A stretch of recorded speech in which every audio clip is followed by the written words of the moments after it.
నమస్తే. ఎస్సీ వర్గీకరణ కీలక దశకు చేరుకుంది. షమీమ్ అఖ్తర్ ఆ కమిషన్కు చైర్మన్ ఉన్నటువంటి పరిస్థితి.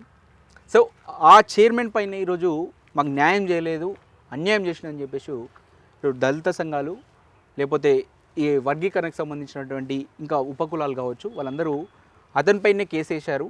దాని గురించి మనం మాట్లాడుకుందాం. నమస్తే అన్న. జై భీమ్. ఏందన్నా అసలు కమిషన్ చైర్మన్ పైనే కేసు వేసారని చెప్పేసి అంటే ఎస్సీ రిజర్వేషన్లు అనేది రాజ్యాంగబద్ధ అంశం. సుప్రీంకోర్టు తీర్పు ఇచ్చింది.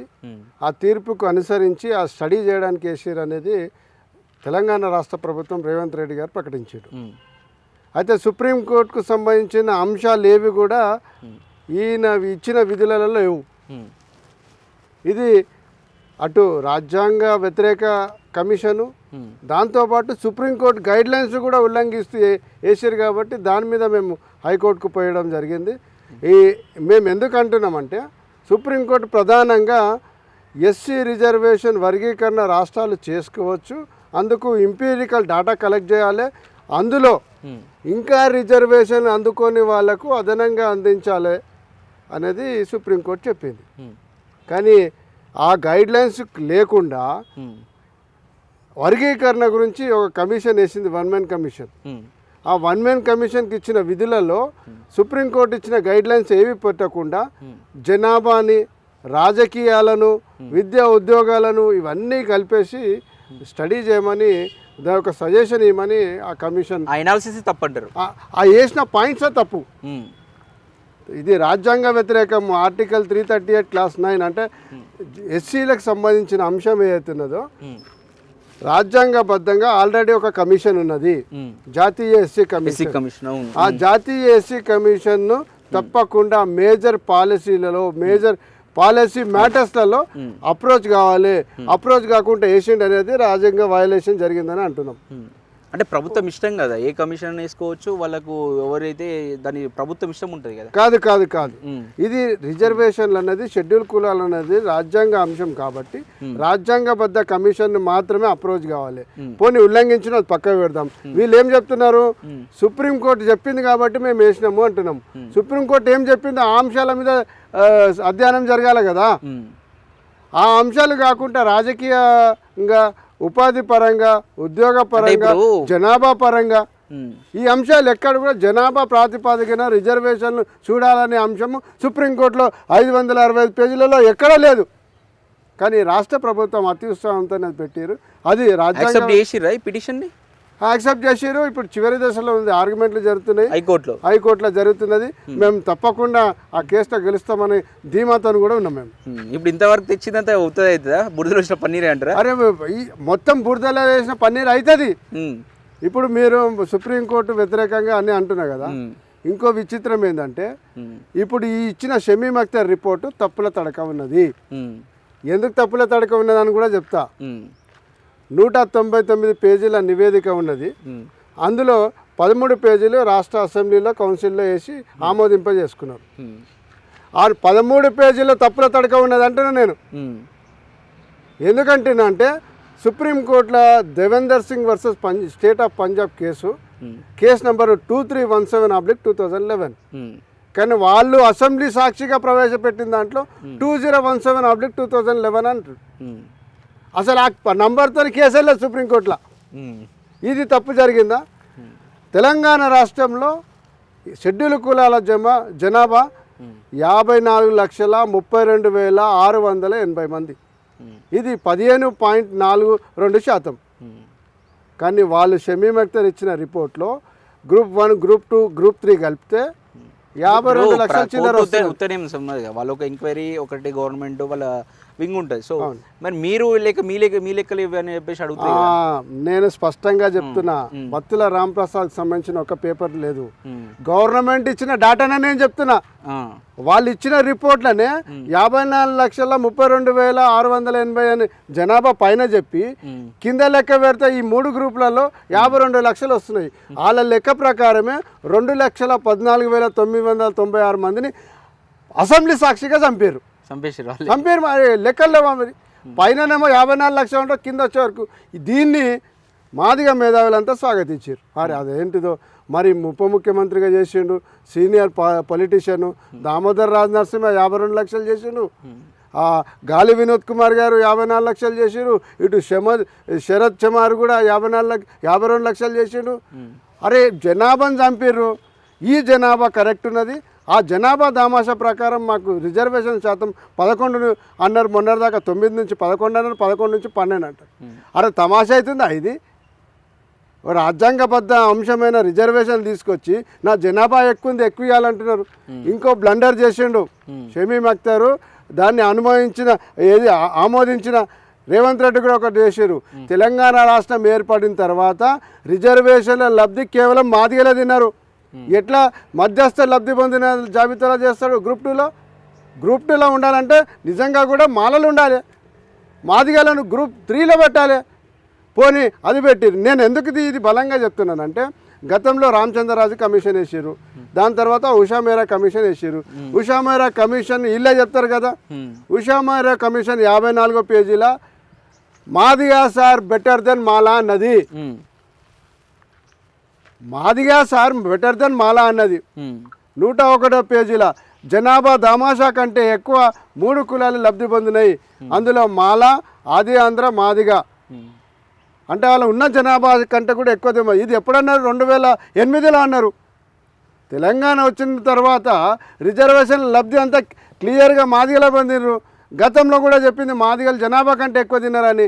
ఈ మరి మధ్యస్థంగా తిన్నారని అట్లా చూసుకుంటే అంబేద్కర్ రివర్స్గా పోయినట్టే కదా. అంబేద్కర్ ఏమన్నాడు? ఎవరు జనాభా ఎంత ఉంటే అంత తీసుకోమన్నాడు. అయ్యా అంబేద్కర్ గారిని ఇప్పుడు జరుగుతున్న వర్గీకరణ ఉద్యమాన్ని పోల్చకండి. అంబేద్కర్ మరి ఆయన బాటలు నడుస్తా అంటారు, ఆయన విధానాలు ఆయన నేను అక్కడనే వస్తున్నా.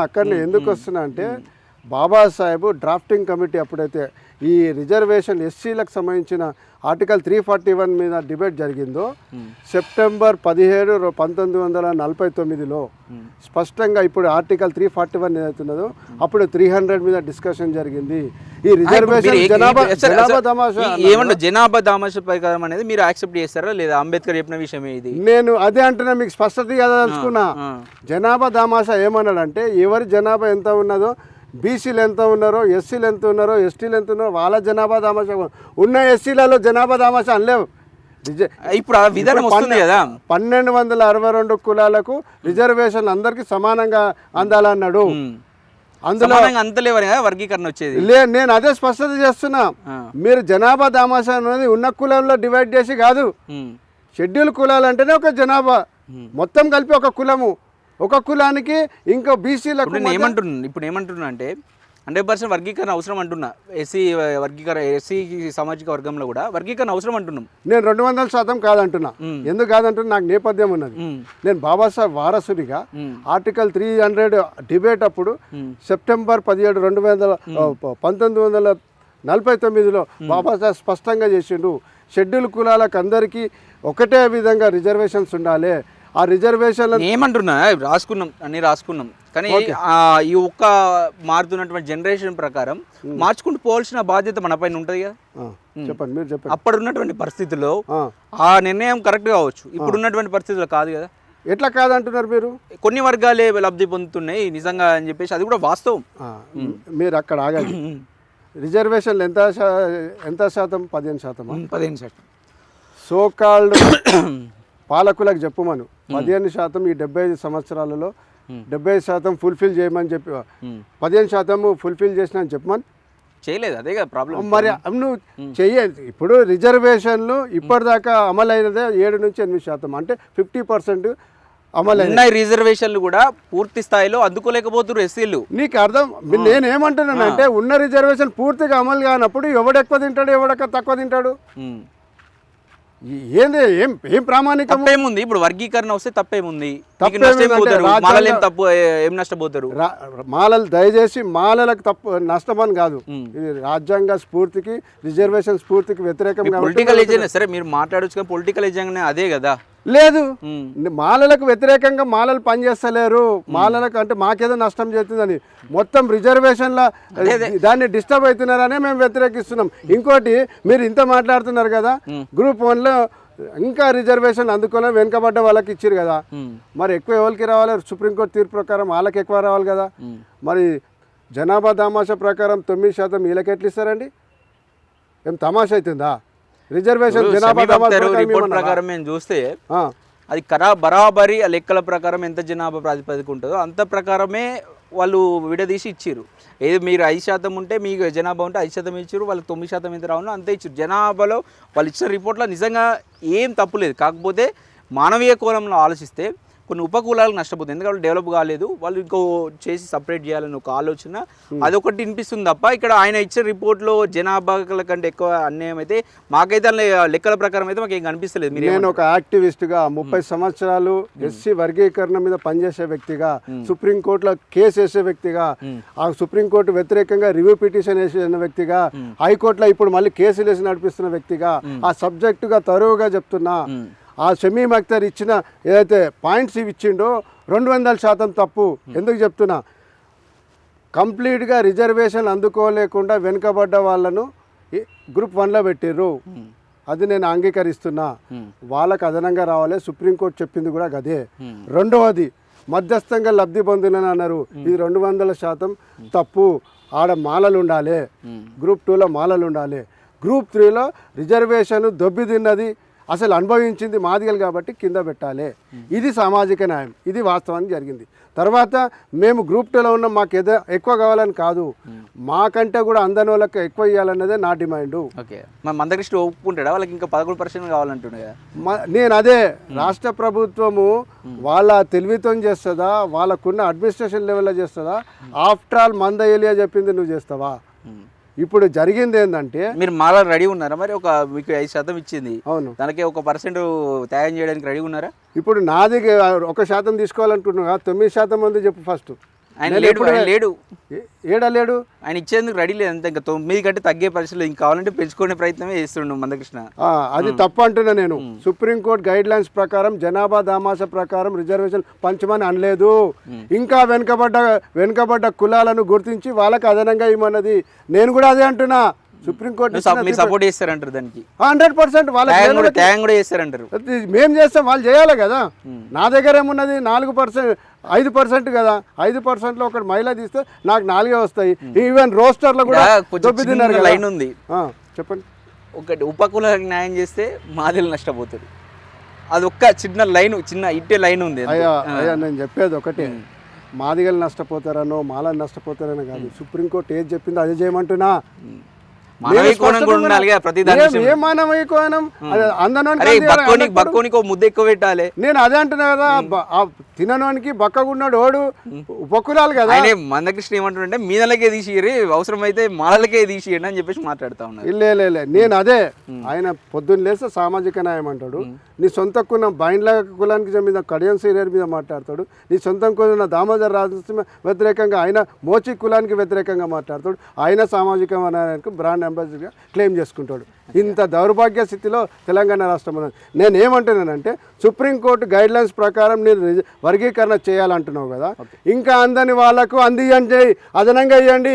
అసలు దొబ్బి తిన్నదంతా మాదిగలను వాళ్ళ మీద పెట్టేసి కుట్రపూరితంగా అలా జనాభా ప్రకారం ఇచ్చిండని రాష్ట్ర ప్రభుత్వం నిరూపిస్తా సుప్రీంకోర్టు చెప్పిందంటే నేను రాజకీయ సన్నివేశం ఈ ఉద్యమాన్ని బంద్ చేసుకొని కూర్చుంటా. ఎక్కడ పోతుంది ఇది?